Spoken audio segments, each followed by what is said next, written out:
I'm standing here on Wickham Way, which is just on the north side of Haywards Heath town, just 0.4 miles from the railway station. I'm about to show you around number 27, which is this lovely old detached house, believed to have been originally designed by the local architect Harold Turner, and has been in the family since it was built, I believe, in the early 1950s. Wickham Way, as you can see, it's a lovely road. It's mainly made up of large detached houses, which comes off of College Road at the southern end and goes up to Old Wickham Lane, and literally at the top of the road, literally 200-300 yards, if you like to go for a walk, you've got fields galore going up in that direction, and footpaths which head over Haywards Heath Golf Course all the way up to Ardingly Reservoir, which is quite lovely. So let's show you around. As you'll see as we go round, the property is of that age where it would benefit from some updating, but has been really well cared for and is crying out for an extension. Most of the houses on this road started life as 3-bedroom detached houses, and most of them have been considerably enlarged or extended in some way or shape or form. This one, as you'll see, there's loads of space to the side, but I've also been up in the loft space, which has got great potential for maybe another couple of bedrooms up there if you wished.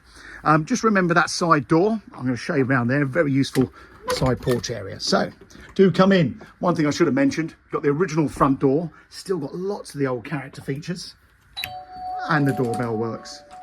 So first things first, in the entrance hall, the original wooden staircase rising up to the first floor. What you will find if you were to go through the pain of stripping the paint, but all these door frames, picture rails, skirting boards, and the doors themselves would strip back and should all be the same wood as you see on this staircase.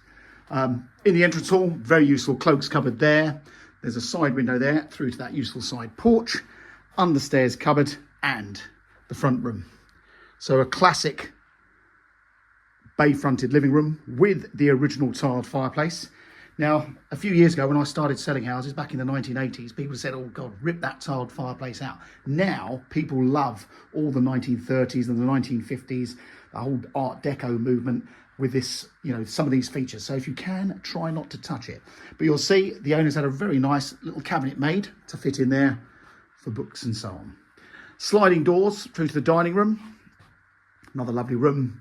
And this has got a big door out into the rear gardens. I'm going to show you out there in a moment. The garden is 70 feet deep. It goes back a lot further than you think. Now, there is a chimney breast there, and it's been blocked up there, but whether you could open that up, I'm not sure. And then kitchen. Obviously revamped, I guess, judging by the age, having done this job for quite a while. This was probably refitted at the end of the 1980s or early 1990s. And again, lovely big sink at the end. If you're going to do the washing up, that's not a bad window to look out of. The houses behind are in Wickham Close. I'll take you out that side way in a moment, but there is a handy little understairs pantry. Every house should have one of those. Yeah, I'll bring you out here in a moment. And then come upstairs. The floors feel like they're solid floors, so there is a good chance there's parquet flooring or maybe floorboards underneath that. So up here on the landing, you've got the loft hatch there. Now, I have looked up into the loft, so if you're coming to do viewings, ask the agents to open that up because there is bags of space. It's an open structured roof. It's all felted, so it could convert quite easily. So taking around in order, this is the little 3rd bedroom. Pretty little room. Double glazed windows at the front. They've obviously done the double glazing in the leaded light, which is quite nice, so they're all in keeping. Big double bedroom here with a window to the side. We sold a similar house to this up the road, and what they'd actually done is pinch that end of the bedroom and create a little ensuite shower room. So you've got a lot of potential to add things on, but a nice outlook over the road to the front and all the way down the hill. I don't know if you picked up on it when we first started the video in the road, but you can see right across the town from up here because we're on quite high ground, all the way up to the hospital.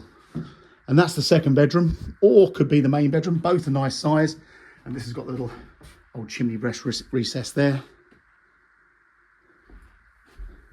And then we've got a loo, separate WC with a basin and a bathroom. They put a shower in here, but it's big enough to take a bath. And in here, you've got the big airing cupboard. That's got all the hot water tank in it. So that's the inside. Let's take you outside. Now, geographically, you are in a great location here. So you're 0.4 miles walk to the railway station. On this side of town, you're a bit sport for choice when it comes to schools. The nearest primary school is actually Harlan's Primary School around in Penham Road. However, I believe the catchment area for this side of town is actually for Blackthorn's Primary School in Linfield. Both are fantastic schools. And generally speaking, you've then got the choice on the secondary school. So whether you send your kids across to Cookfield, where you have Warden Park Secondary Academy, or they go to Oat Hall in Linfield. That's got a farm, which makes it a bit more quirky. But garage alongside, and then you've got this handy little, I'd say outside loo, but a little loo off the garage. Very handy if you're out in the garden and so on. And then this side porchway, that was that lovely arched door at the front. This is so useful. If you had young children with a buggy and so on, or bicycles, very handy. Now the garden. We're east facing at the back here. I'm here just after lunchtime. And as you see, plenty of sunshine. Now I've measured the garden off the kitchen, this back wall of the kitchen. So not the maximum, the minimum measurement. And there, right the way down the hedge, behind the hedges, it works out about 70 feet. And believe it or not, it's about 45 feet wide. So it's a lovely big wide garden. But you've got these huge hedges around you, giving you so much privacy. Just about catch a few of the neighbours' windows that side. I don't know if you can see, they've got looks like they've got a Velux window in their roof. So maybe they've done a conversion at some point. There's another little shed down in this corner, but lots of privacy. And it goes right the way through to that hedge at the back. So there's a lot of beautiful space. But if you're a keen gardener, this is absolutely lovely. But if you had young children, it's a nice sized big garden as well. Mentioning the countryside at the top of the road, that is just lovely if you've got to go for a walk with a dog. But that's also a shortcut through the Haywards Heath Haywards Heath Golf Club. But as mentioned, the station's on your doorstep. You can walk up to the town. That's just under a mile from where we're standing. Gives you an ideal bit of space. But there you go. That is number 27 Wickham Way. First time on the market since it was built. It's for sale through Mansell McTaggart with no onward chain. If this is of interest to you and you'd like to have a look, please get in touch with our Haywards Heath office on Haywards Heath 01444 456 431, or do pop in and see us on a Sunday. We're open on Sundays between 10 and 1 as well. Thanks for watching.